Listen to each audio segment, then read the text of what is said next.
We acknowledge that we are on the traditional lands of the Kulin Nation. We pay our respects to elders, past, present and emerging, and acknowledge the Aboriginal and Torres Strait Islander people's spirit, imagination and rich history of storytelling and humour that is an inspiration for all Australians.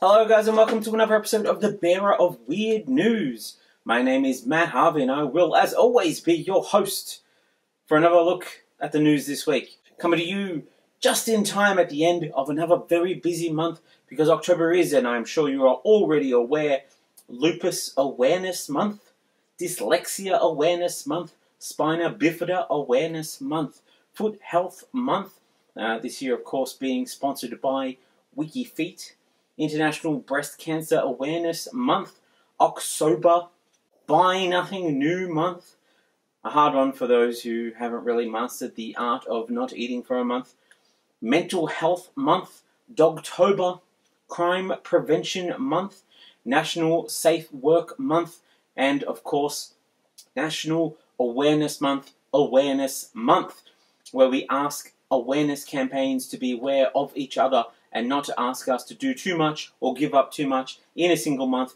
because we have enough collective guilt from silently remember your past wrongs month in September, as I'm sure you'll all remember. Just a couple of quick messages before we get into it. I will of course be doing my storytelling and stand-up show Wage Against the Machine in Wellington for the Wellington Fringe, in Newcastle for the Newcastle Fringe, as part of the Melbourne International Comedy Festival, and other places. Who knows? Maybe. We are definitely working on it. I'm going to try and get myself around to a festival near you. I'm pretty confident I'm going to be going to Edinburgh this year. So if you're interested in going to any of those festivals and seeing that show, that is definitely the best way to support this podcast. Unless you want to make a donation, of course, or point me in the direction of a wealthy dowager who just has money to spare. Either of those suggestions I am open to. And until then, I will be the bearer of weird news.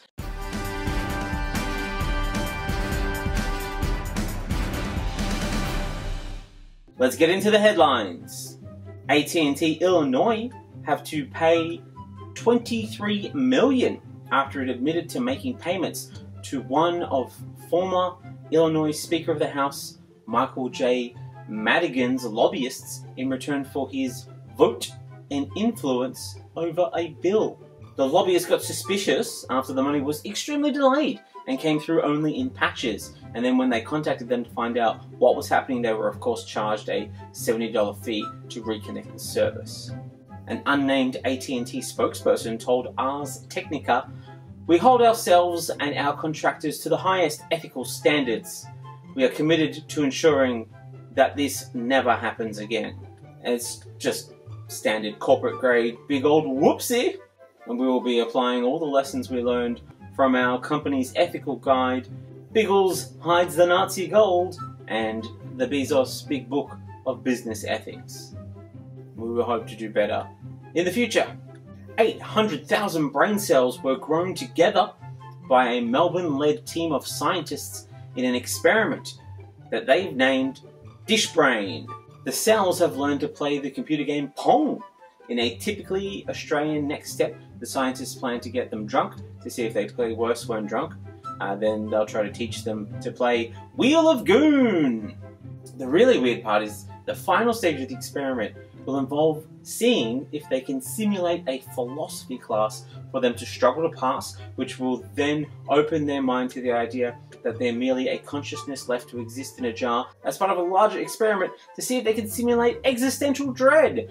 Country Liberal Party Senator Jacinta Price has slammed Labor and left-leaning do-gooders over the end of Centrelink's cashless welfare card, saying critics have no idea what life is really like in Indigenous communities.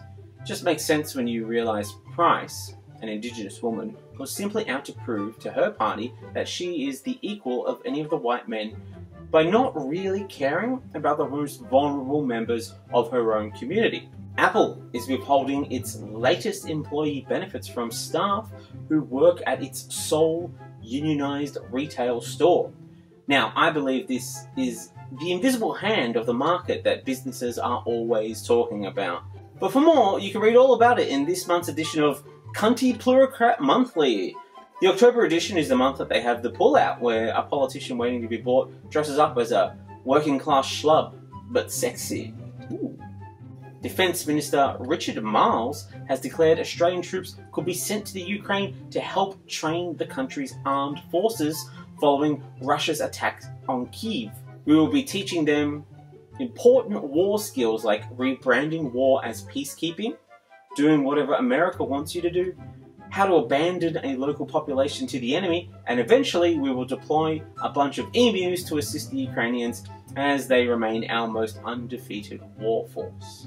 Disgraced Victoria MP Tim Smith is claiming $15,000 of taxpayer money, roughly $400 a week, for a parliamentary car allowance, despite being banned from driving after crashing his car while under the influence in October of last year.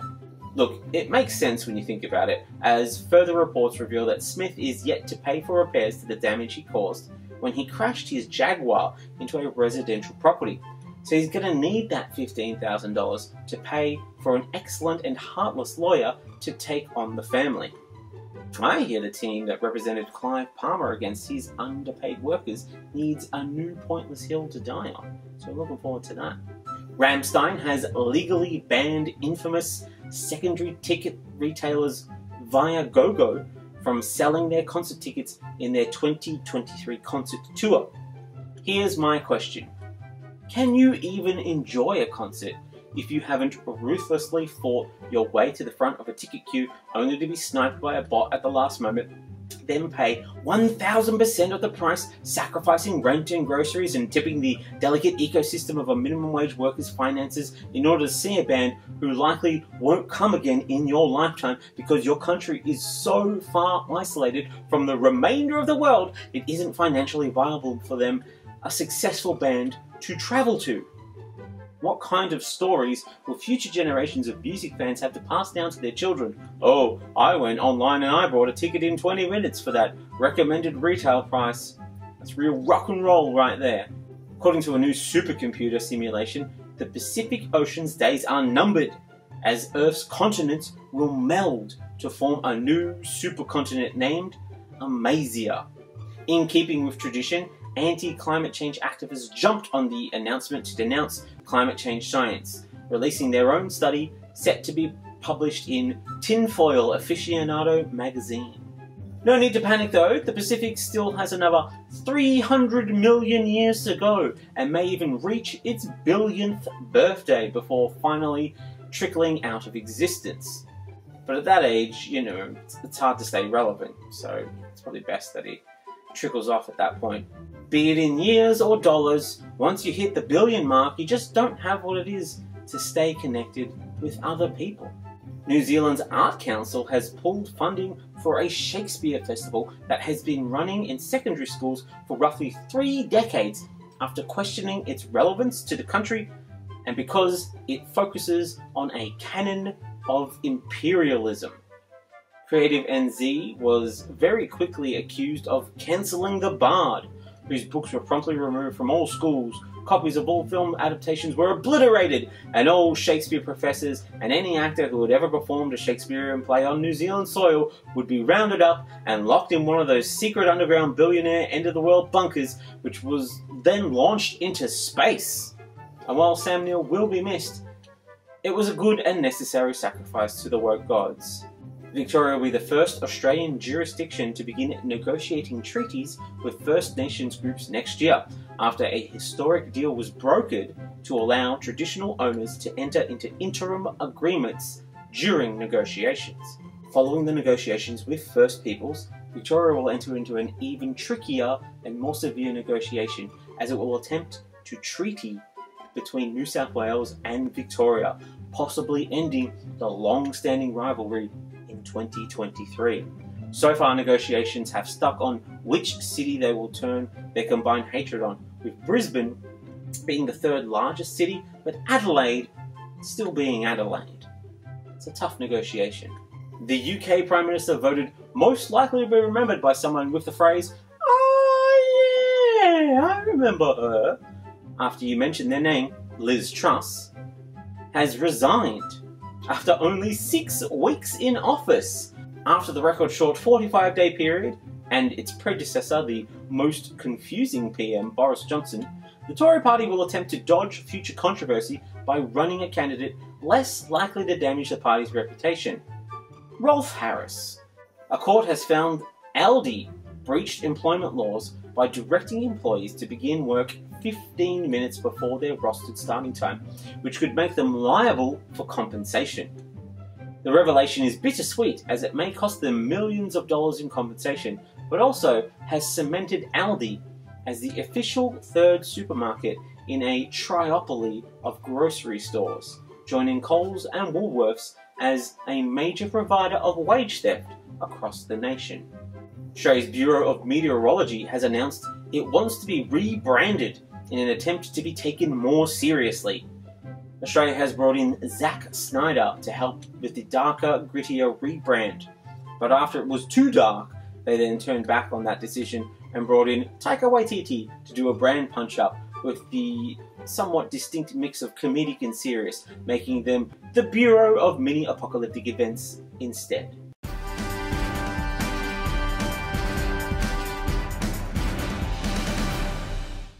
Moving on now to bigger news. First, we're going to start with last-ditch desperation news. Australia, the home of the flame-grilled endangered species. Environment Minister and the PM who never was, Tanya Plibersek, said Australia will set aside at least 30% of its landmass for conservation to protect plants and animals after a 5-yearly environmental report card showed that we were one of the worst rates of species decline among the world's richest countries and losing more mammal species than any other continent. We did it, Australia! We're number one! America might kill its citizens in record numbers due to gun inaction, but we kill animals. People are terrified of people who kill animals. We are the continental equivalent of Ted Bundy, in that we are just charming enough that people don't suspect that we are dangerous, and we secretly hurt animals. Australia is the 6th largest country by land area in the world and is home to unique animals like the koala and platypus. Well, it is for now, and is sure to be the once and future site of the Koala and Platypus Memorial Burned Forest and Centre for Obvious Warnings to future generations. After the number of species added to the list of threatened species, or to a higher category of risk, grew on average by 8% from the previous report in 2016 due to extreme weather events, human encroachment into their habitats, and capitalism. Now, the coalition has, without any sense of irony, self-awareness, or self-reflection, urged authorities to go further and invest in time-bound recovery plans for every threatened species, demanding time-sensitive production of a time machine so that they can go back to before the 9 years of coalition inactivity destroying the environment for fun and profit. The federal Labor government has pledged $224.5 million to help protect Australia's threatened native plants and animals, prioritising 110 species and 20 places, increasing the areas managed for conservation by 50 million hectares. And on the off chance that we fuck up the saving of land animals, we've also set aside $200 million for the preservation of the Barrier Reef. If everything goes as expected, we will end up failing and losing our unique and distinct wildlife and ecosystem, completely ruining any chance of Disney/Pixar creating a successful sequel/franchise resurrection to Finding Dory, forcing Disney to step in and spend a lot of money painstakingly recreating the Barrier Reef with their Imagineers, then cloning a lot of fish to populate the setting, but in exchange, we will have to sign over rights to the reef, and Disney will convert it into a theme park attraction, Disney presents the Finding Nemo Reef and Laser Light Spectacular and Outback Steakhouse, where they will also clone some of the land animals back into existence, but only to have a full list of exotic meats available for consumption.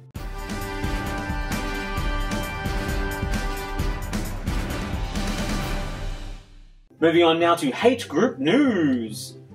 Pauline Hanson's One Nation Party, the only party worse than your Nana's Tea Party, and the Australian Christian Lobby are among 20 groups identified as Australian far-right hate and extremism groups in a new report by a global anti-hate think tank, the Global Project Against Hate and Extremism, the awkwardly acronymed GAFE, a group so against hate that it hates itself for hating hate, but accepts that it is a necessary evil, like arming every American citizen with an automatic rifle in order to finally wipe out gun violence. The group published the report, Far-Right Hate and Extremist Groups, which includes research on the major groups operating in Australia, their history and their beliefs. An extensive list which covered a number of obscure hate groups, but failed to list the Coalition, despite their long-running history of platforming anti-LGBTQI candidates, attempting to enforce antiquated church ideals, defund renewable science research immensely, provided the safe, soily base George Christensen and Craig Kelly germinated in until they were ready to spread their hateful wings and fly solo, anti-refugee, and were also anti-poor. But hey, they're merely a conduit to greater levels of hatred, a mere Pikachu of extremism compared to One Nation and Friends' Raichu of extremism, the much lesser known evolution who will never make it onto the lunchbox and family-friendly merchandise. That is what Pikachu is for, a friendly face to hatred. One Nation has the dubious honour of being the most mainstream of the listed entities because of its anti-immigrant, anti-Muslim, white nationalist and conspiracy ideology.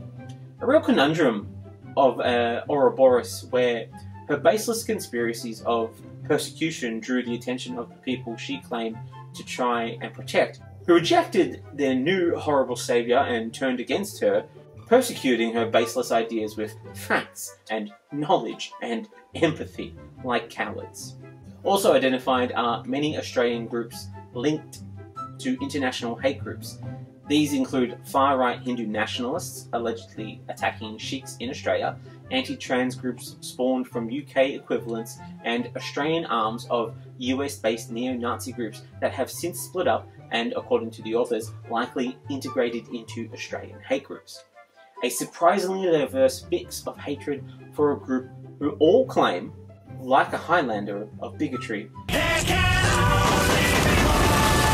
Perhaps, once they have all eliminated their rivals, they will turn on each other, and they'll have like a bracket-style system of bigotry whittling down the groups and forcing them to put their money where their monstrous opinions are, in their mouth. The report refers to One Nation's representatives' public comments going back to Pauline Hanson's comments in a Queensland Times letter about Indigenous peoples that led to her disendorsement from the Liberal Party. Yes, that was a thing. Pauline Hanson was almost a member of the Liberal Party, now before bravely branching out with her own unique brand of silly insular economic systems, impish denying of being racist while absolutely being racist, mischievous approach to anti-immigration xenophobia, her waggish prison sentence for political fraud, and her abhorrent continuous appearances on Australian television programs like Dancing with the Stars, Bert's Family Feud, and Who Wants to Be a Millionaire? And like her hero and vision board centerpiece, Adolf Hitler, she's just an artist who couldn't make it and lashed out. Where Hitler was a failed painter, Hanson was a young, fresh-faced singer on New Faces in 1985. And the Australian people's reluctance to accept Australian arts has led her to hate foreigners. Because if there was no foreign art, then we'd only have Australian art. And she would have to be the next Olivia Newton-John. So guys, I think the simple message here is you've got to make sure that you support local art. You can start by coming to see my shows.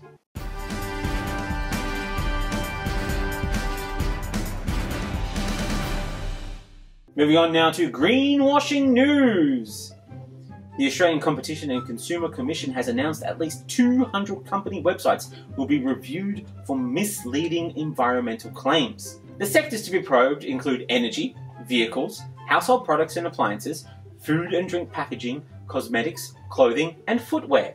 A spokesperson for the Retail Environmental Simulacrum and Simulation Department was quoted as saying, "It's not easy being greenwashed."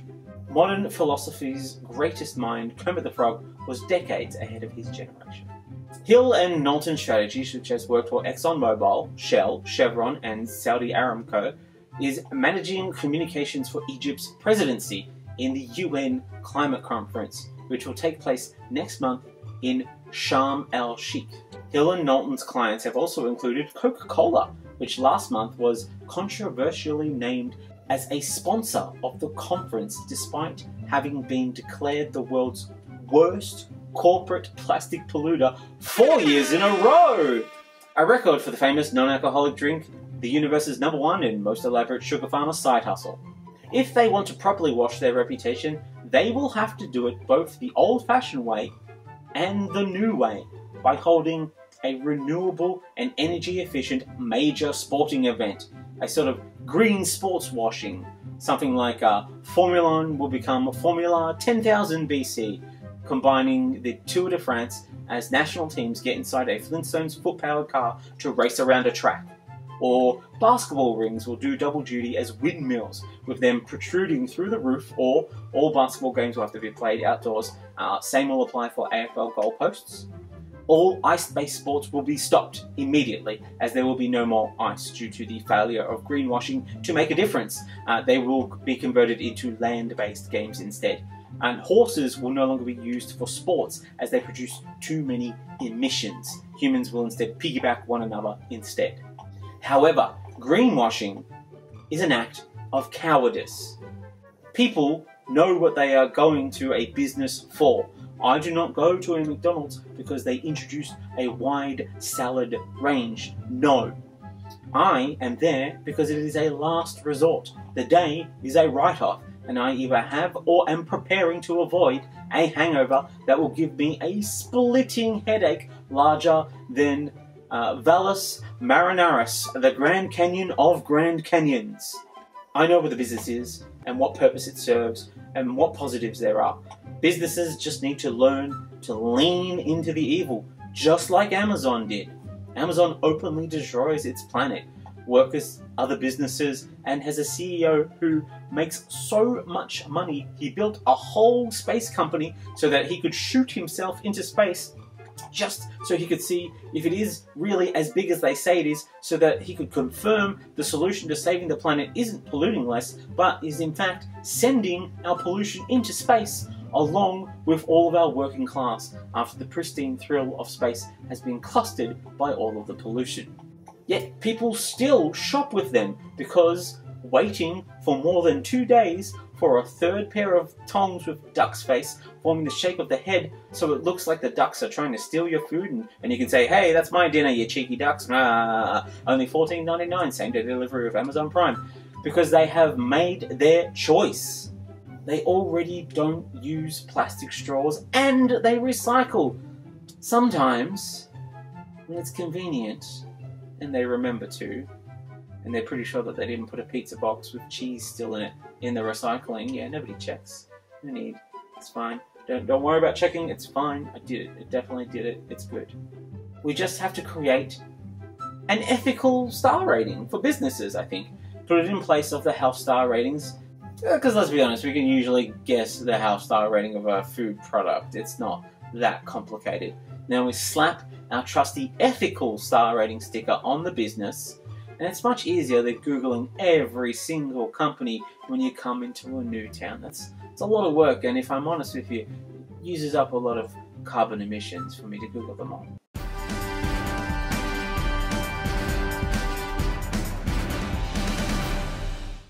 Moving on now to human rights news. The United Nations, if not being mad but disappointed, was an international organisation.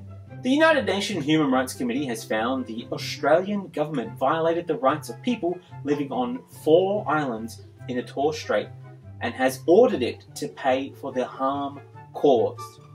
The committee ruled we had failed to protect islanders from the effects of climate change, making their claim the first successful one of its kind.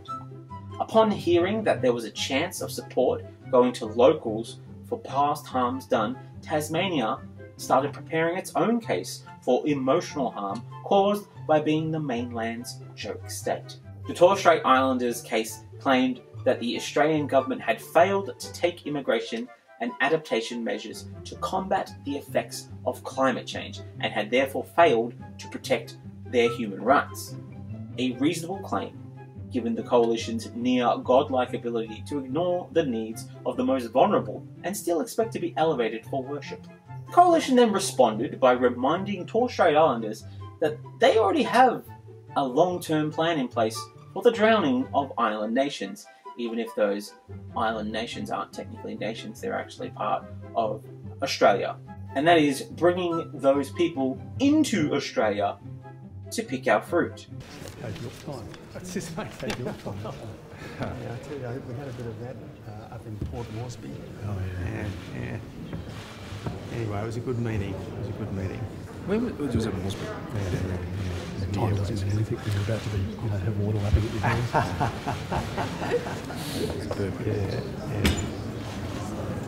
Not to mention that Susan Ley, the people's antagonist, successfully appealed against a high-profile court decision that found she had a duty of care to protect young people from the climate crisis when assessing fossil fuel developments.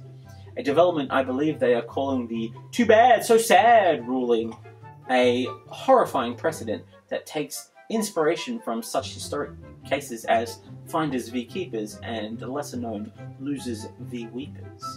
The committee ruled that the Australian government did violate islanders' rights in failing to implement adaptation measures to protect their homes, private lives, and families from the threat of rising sea levels, as well as their ability to maintain a traditional way of life and to pass on their culture and traditions to future generations, and that Torres Strait Islanders were entitled to compensation for the harm that they have suffered as salt water is killing traditional food sources such as coconuts, and storm surges have washed away culturally significant sites, including graveyards. The government has 180 days to respond, and there is still a lot of uncertainty about what it will do. In the wake of the decision, ministers have said that they are committed to working with the islanders on climate change. However, an early leak of the Australian counter-argument has made its way online, and we here at the Bearer of Weird News have managed to get our hands on the leak. It's amazing how hard our team works to get these things for you, our dedicated audience. So, the argument claims that by respecting Torres Strait Islander culture, we would in fact be committing our own cultural genocide, as digging up materials is our major cultural identity, which we have been doing since our culture sprung into life. Not to mention, being cruel to brown people was actually our first action as a people, and sure, it is a derivative of the English colonies that came here, but we have taken it on in our own direction, made it our own, and then because of our extended levels of cruelty, have had to become really good at sports in order to sports wash our international reputation, so that when people look at us and think, oh, those are harmless white people who are really obsessed with being good at sport for no particular reason at all. Nothing to look at here, nothing to hide. And a final level of cultural identity is being abusive of people who live on other islands. See, our status as Big Daddy Island, we must treat all other islands as inferior and judge them accordingly. Be they our own satellite islands like the Torres Strait, which are legally Australian territory, but are also full of brown people. See point 1 for further clarity on that. Neighbouring island countries like Nauru and Manus, which were used as floating prison islands for refugees so that human rights crimes would happen in other people's countries rather than in our own, the same way that, allegedly, we would be removed from Disneyland before being declared deceased, so that Disneyland can maintain a pristine reputation of having no one ever died there, allegedly. But our policy of island bullying even extends to mostly white populated islands like Tasmania, which will maintain joke state status as long as it is too cowardly to join the mainland via some sort of giant bridge or underwater tunnel. Fortunately, however, Scott Morrison is no longer in charge, so the argument that they are lucky that we haven't met them with bullets has not been yet put to the front.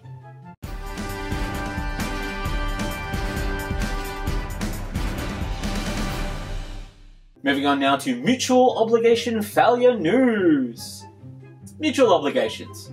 For our non-Australian, non-Centrelink receiving listeners, mutual obligations is the system by which we bully the unemployed into a series of tasks in order to justify the money that they are giving so that they don't die, but continue to exist well below the poverty line. You know, like the show Taskmaster, but sometimes people die. Tony Burke, the Minister of Employment and Workplace Relations, Leader of the House, Minister for the Arts, and Minister for repaying more than $8,600 of taxpayer money spent on flying his family to Uluru for a holiday, gave a speech, mostly unreported on, to Workforce Australia's National Forum in Brisbane, where he gave the job service providers a much-needed warning that if they continue to fuck around, they will find out. A legal threat from at least one of the job service providers in the $1.5 billion a year privatised welfare system has prompted Burke to warn the sector that unlike people caught within their web of exploitation, he actually has flexibility within contracts and he intends to use it. The new Labor government finds itself caught between a rock and a hard-headed place, as for decades their own rhetoric has demanded job seekers prove that they are working some way and somehow for their benefits, and the dreaded mutual obligations of ill repute were brought into existence. But now there is overwhelming evidence that this system simply punishes the unemployed without improving their chances of finding employment. And the major pivot point of the Labor Party, according to the Labor Party, is that they don't just do whatever they want despite a lack of evidence, and often don't do what they say they want despite an overwhelming abundance of evidence, because politics is all about balance. You've got one party who overreaches, you've got to have one party who doesn't reach at all. Now, much of Burke's speech was spent scolding job service providers for absurd abuses of processes that had been reported in the media, and even a few that hadn't, though admittedly those are much harder to prove. Saying, we must never fall into the argument of saying, oh look, yes, sometimes things go wrong, but most of the time we get it right. With public funds, we don't get away with that argument. Yes, that is purely a statement for private funding, and occasionally for public funding, which is given to private institutions. This is a statement that has yet to make its way to most of politics, who mostly try to get it into politics for the near unfettered access to public money, bending it to their business like a money bender, the fifth and lesser known form of bender from the world of Avatar. They really didn't come into prominence until much later in the timeline. Maybe we'll see them in a new season. Going on to say, we should be supporting people, not making everyone run around like hamsters in a wheel and do things that make them anxious, depressed, and less employable. As most psychologists will confirm, this will happen anyway when they stay in their shitty job for too long out of fear of losing their home and inability of their new low-paying job to afford them to save money to take a day off in order to interview for a better-paying job, causing them to sink further into a spiral of anxious depression where one's anxiety drives their worries that one's depression will make them too depressed to return to their terrible job unless they get anxious enough to remember that their terrible job is the only thing keeping them from being homeless. So then there's no need to rush the process along now, is there? It'll inevitably happen in the great circle of anxious depression. The inevitable hand of capitalism will deliver, as it always has. For those who are still unsure, Labor MP and TikTok darling Julian Hill has admitted the system does not result in proper work. Casual jobs count for an outcome. And the term outcome there is flagged by quotation marks, marking it as such a sarcastic statement that it could actually be the main character of a 90s nihilistic teen-targeted comedy. A casual job also would provide bonus payments. And as such, officials are less interested in longevity. After all, if someone comes back through their door in 6 months to a year, they can score another bonus payment. And the system measures outcomes only up to 6 months. Beyond that, nobody knows what happens to those who successfully exited the caseload. Tony Burke claims to be looking for any opportunity to make changes to the system within the contracts, rather than just waiting for the contracts to expire in 4 years. Despite the obvious flaws and issues with the system, Labour will not end mutual obligations. So it would appear we've got two pretty major problems right now that can solve each other.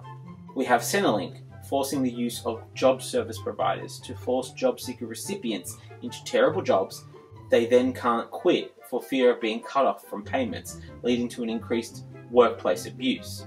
And we have disruption capitalism, the gig economy, the app economy, businesses like Uber and other apps who insist people on their platform aren't employees, they're independent contractors. We have these guys creating increasingly horrible jobs that people desperate to change their lives get sucked into. Well, these problems can solve one another, at least for a little while. See, if you're an independent contractor, as Uber insists, you aren't an employee. You are a business owner, right? And I can tell you, as a business owner, you don't have to search for jobs. You can get JobSeeker to support you while you run your business.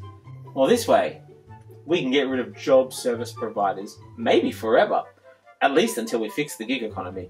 See, we sign everyone up on JobSeeker to one app, any app, your choice. You get everybody an ABN, and you declare them as a business to Centrelink. Then they can do as little as 1 shift a month on any of their new businesses while they take their time properly searching for a job that actually makes them happy and is safe for them to do. Just between us, they could even take advantage of some of the tax loopholes that businesses get that regular people don't, write off some of their petrol expenses and whatnot, but that's just between us. If we want to close loopholes and remove job service providers, this is how we do it. We want to fix disruption capitalism, this will get the ball rolling. They'll either be shutting down business tax loopholes left, right and centre, or they'll be fixing the gig economy. Either way, they can't be having it benefit the little people.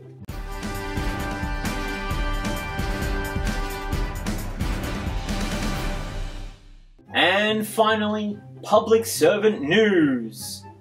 With a new government in town, there's a mandate to follow up on that whole being better than the other guy thing that they got voted in on. So let's check in and see how the Labour Party is making good on its promise to not be the other guy. Well, looky here! Seems Labour has started strong with a promise of introducing the dreaded truth in advertising laws for political advertising going forward. Always a good time, always good to see, as we call them on this podcast in the past, the fuck you Clive Palmer laws. Debate over political advertising laws was rekindled after independent MP and certified Abbott slayer, Zali Steggall, unveiled a draft bill to ban political parties from publishing misleading or deceptive material, saying gaps in federal laws meant that it was perfectly legal to lie in election material, which had contributed to an erosion of public trust in politics. The rest of the trust had actually been eroded by the actual actions of politicians while they were in power. But it is important to acknowledge that if a political party fucked up while in power and you voted them in again because they told you that they wouldn't do it again, well, the party is no longer lying to you. You are lying to yourself, and so you have to wear some of that responsibility. You voted them in to tuck you into bed before the apocalypse and tell you sweet bedtime stories of how the economy is strong and how you'll be safe and nothing needs to change ever. Then they don't even have the courtesy to smother you with a pillow after you fall asleep, because only somebody who cares about you would ever give you the sweet release of death when you could be paying more taxes. So it isn't really a surprise that the Liberal Party has resisted a suite of reforms for the 2025 election that will improve transparency in campaigning, including spending caps and truth in political advertising. Seems the party is so desperate to lie that even their own members are teasing the electorate by coquettishly suggesting maybe they aren't with the coalition party this year. Transforming themselves into the mystery box subscription of political candidates, as you don't know what is truly inside them until after you've bought them. And like most mystery boxes, it's just a mishmash of products unwanted when they were in stores and then being bulk sold to companies with the claim that they are exclusive and rare and only true fans should want them all. The reforms will be bundled together with Labor's election commitments for real-time disclosure of political donations and reducing the disclosure threshold to $1,000. In a submission to that inquiry, the Labour Party National Secretary Paul Erickson warned that laissez-faire regulation of spending and donations had allowed extremely high net worth individuals, groups and networks to distort the political conversation with levels of advertising that were previously inconceivable in Australian elections. Going on to say, as a result, our elections are not fought on a level playing field. Makes sense that they'd be upset given that despite building 27 new coal mines, they received less funding than the Liberal Party from the Coal 21 Fund in 2020. Seems very unfair to be selling out the future prospects of the country for less than the current going rate. Although they did receive larger values than other parties from some groups, nobody has donated money to a political party anywhere near as much as Clive Palmer, who in 2019 made an $83.3 million donation by Clive Palmer's Mineralogy Pty Ltd to the United Australia Party, hence the fuck you Clive Palmer laws. In the Liberal Party submission, the federal director argued that Labor did not take a detailed proposal to the election on imposing caps on electoral expenditure, and arguably does not have a mandate to implement such a change. After all, we can't have politicians setting the standard that they'll do more than they said that they would do in an election, given the current standard is to not even meet the few things that you can get them to say that they will do without answering questions in circular logical puzzles. This is an outrageous standard set. How will politicians have time to secure investment portfolios, buy properties and use grant schemes to drive government money through companies that they own if they also have to remember the things that they said that they would do in the past and be beholden to them? Climate 200, an activism group funding and supporting independent candidates in key suburbs, warned that major parties were advantaged by spending caps that were calculated based on how many seats the party was running in. They proposed the spending cap per seat should be significantly higher for new entrants and independent candidates, failing to realise what the Labour Party and the Liberal Party and other more experienced parties have already realised, that they can just take more donations in smaller amounts that don't have to be declared. Just a whole bunch of $999 donations across the board, though it is a much slower process. The Liberals warned that real-time disclosure of donations may lead to greater harassment of bullying of individuals and small businesses who wish to help political candidates. But this would mostly be for people who supported terrible parties like the Coalition, so nobody's really that worried.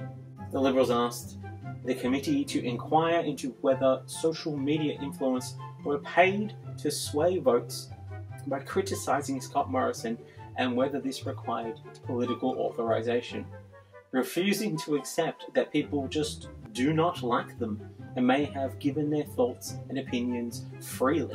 Though it does make sense, as many politicians, particularly coalition politicians, are pure tabula rasa, a blank slate of thoughts waiting to be filled by lobbyists who have spent time crafting talking points and carefully wrapping them in money instead of wrapping paper. And I'll just put this out there. The bearer of weird news, despite not being an influencer, will happily declare that they have received no money from either government bodies or audiences or jobs for their opinions against the coalition. But we are open to receiving payments. All payments can be made via our Linktree, or if you want, we can set up a little Patreon and you can give regular donations.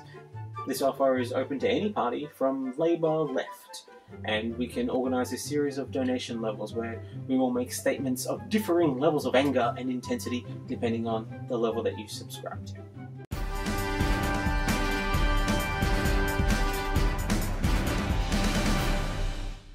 And that brings us to the end of the episode. Thank you so much if you hung around to the end for listening. I really appreciate your time. If you enjoyed it, please do pass it along.